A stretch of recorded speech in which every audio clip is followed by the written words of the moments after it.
في ناس بتقول السفر غير حياتها، وفي ناس بتقول السفر خلص فلوسها، وفي ناس بتقول السفر غربها. بس ال5 دروس دول غيروا حياتي، وما كنتش هتعلمهم من غير السفر.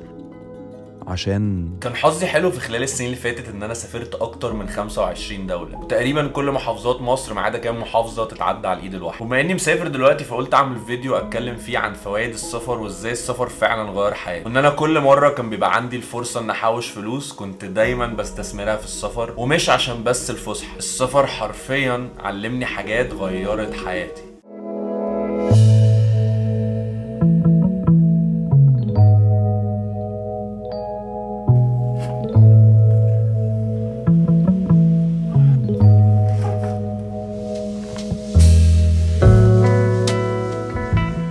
اهم الدروس اللي اتعلمتها من السفر هي الخروج بره منطقة الراحة او الكومفورت زون. وجودك في مكان الجو فيه مختلف، الناس فيه مختلفة، واللغة فيها مختلفة، بتخليك تحس ان انت بره المنطقة اللي انت متعود عليها. وده في الحقيقة بيجهزك للدنيا والحياة، لان في الحياة في مواقف كتير قوي هتبقى في حتت وفي حاجات بره الكومفورت زون بتاعك. وده اثبت كتير قوي ان اكتر الشخصيات اللي بتتطور وبتتنمى وبتبقى اقوى كعقلية وككل حاجة هو لما بيخرجوا بره منطقة الراحة بتاعتها. عشان تتطور في شغلك لازم تعمل حاجة انت مش متعود انك بتعملها، وتبقى صعبة في الاول وتفشل فيها ويبقى شكلك غريب وبيضحك لحد ما تعرف تعملها. لو بتلعب رياضة وبتحاول تجرب حاجة جديدة في الرياضة هتفشل في الاول وهتبقى غريبة وهتبقى انت الوحيد اللي مش عارف تعملها في الاول لحد ما تتميز فيها وتبقى كويس. فكرة انك تجرب انك تبقى بره منطقة الراحة دي وعادي الدنيا بتعدي، من الحاجات اللي السفر قواها فيا وعلمها لي. سواء ان انا في مكان الناس كلها بتتكلم لغة انا مش فاهم حاجة، سواء ان انا في مكان نظامه انا مش فاهم قوانينه ونظامه، او سواء في جو زي اللي انا فيه دلوقتي ده، جو مش متعود عليه في بلدي وغير مريح لجسمي ولعقلي وحاجات كتير بنسى اعمل حسابها. ولكن خروجي بره منطقة الراحة دي وعادي تعايشت وعشت وبعد شوية اتعودت عليها وانبسطت، بتخليني دايما متحمس ان اجرب اطلع بره منطقة الراحة بتاعتي، سواء في الحياة عامة او سواء في السفر.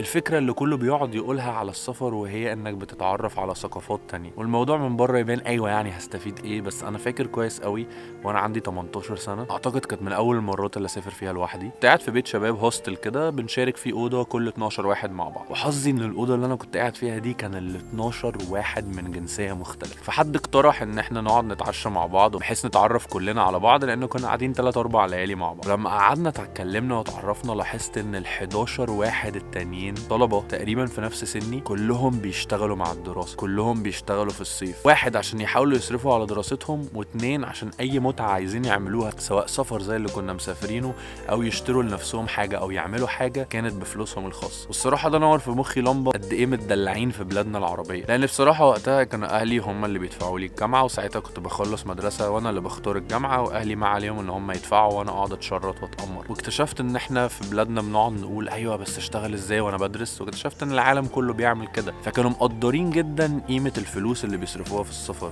ومقدرين انه الخروجة اللي بيخرجها ساعة ساعتين دي هو اشتغل قصادها يومين 3 عشان يجيب فلوس. فالصراحة غير لي طريقة تفكيري في الحتة دي، وفاكر ان انا من بعد السفرية دي رجعت بتفكير مختلف، ومن ساعتها بدأت اشتغل جنب الجامعة على قد ما اقدر في اي شغلانات صغيرة. وده اللي خلاني بعديها بسنتين 3 افتح اول مشروع ليا، ده بقى ممكن نبقى نتكلم عليه في فيديو تاني. لكن تنمية فكر ان انت تبدأ تشتغل من وانت صغير وتقدر تشتغل جنب دراستك، ده نمى عندي قوي فكرة يعني ايه مشاريع، يعني ايه بيزنس، يعني ايه تستثمر، يعني ايه تخسر، يعني ايه تفشل، يعني ايه كل الكلام ده. والنهارده بقى عندي نظرة مختلفة تماما وخلاني فاهم شوية ازاي استثمر فلوسي وازاي اقدر افهم المشروع ده مشروع كويس ولا مشروع فاشل، لان جربت ده من وانا عندي 18 سنة. حاجة بقى كمان في موضوع الفلوس ده انك بتتعلم تعمل ميزانية. لما بتيجي مسافر انت لازم تحضر انت معاك فلوس قد ايه، هتقضي كام يوم، هتصرف كام في اليوم. وفاكر اول مرة سافرت كنت مسافر اسبوع، في خلال يومين او 3 خلصت كل الفلوس اللي معايا. فاكر ان ساعتها كلمت بابايا، كان ساعتها الموبايلات وكده غالية جدا، فكلمته من كابينة كده زي بتوع ميناتيل، لحضر ميناتيل كلمته كده من الكابينة. وفاكر ان انا قعدت ال4 5 دقايق المكالمة بتهزق فيهم، بس كنت استاهل يعني، ما كنتش لسه فاهم. بس من يوم يومها الدرس ده علمني ازاي اظبط ميزانيه، وبعت لي فلوس اقل من اللي كانت معايا قضيت بيها باقي الوقت، فتعلمت ازاي اقلل واجي على نفسي. بعد كده طبعا ساعدني ان النهارده في السفريه دي اليوم ده مثلا معايا 10 قروش، لازم اتعايش بال10 قروش، هاكل بيهم، اشرب بيهم، اركب مواصلات بيهم، وهكذا. القصه دي كانت مفيده جدا في ظل ظروف اقتصاديه كل شويه بتحصل زي اللي احنا فيها دلوقتي. معرفش بقى انت بتسمع الفيديو ده سنه كام، وممكن تكون في ظروف اقتصاديه تانية ولا لا، بس لما بتيجي تعيش حياتك بقى في العادي بتبدا تتعلم وتتعود ازاي تصرف فلوس، بتتعود تعمل ميزانيه لبيتك، بتتعود انك ممكن تبقى عايز حاجه قوي بس معكش امكانياتها الماديه دلوقتي فبتاجلها لوقت تاني، او العكس صحيح، النهارده انا هصرف في ده بس لازم امسك نفسي الكام يوم الجايين. فبجد مهاره مفيده جدا اتعلمتها جامد قوي في السفر، لان في السفر ما عندكش اوبشن تاني، انت معكش غير الفلوس دي معاك تصرف منها.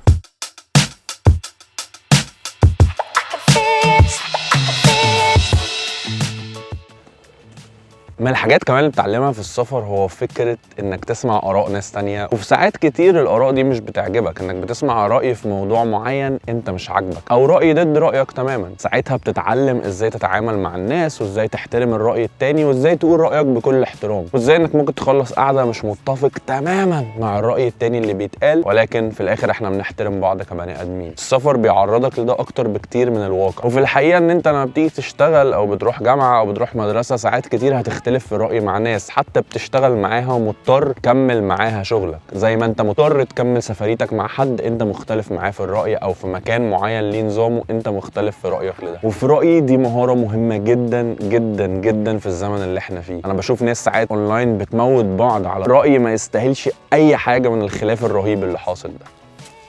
قبل ما اقول لك النقطه الاخيره، ما تنساش تكتب لي في الكومنت سافرت قبل كده رحت فين، ولو ما سافرتش نفسك تسافر تروح فين.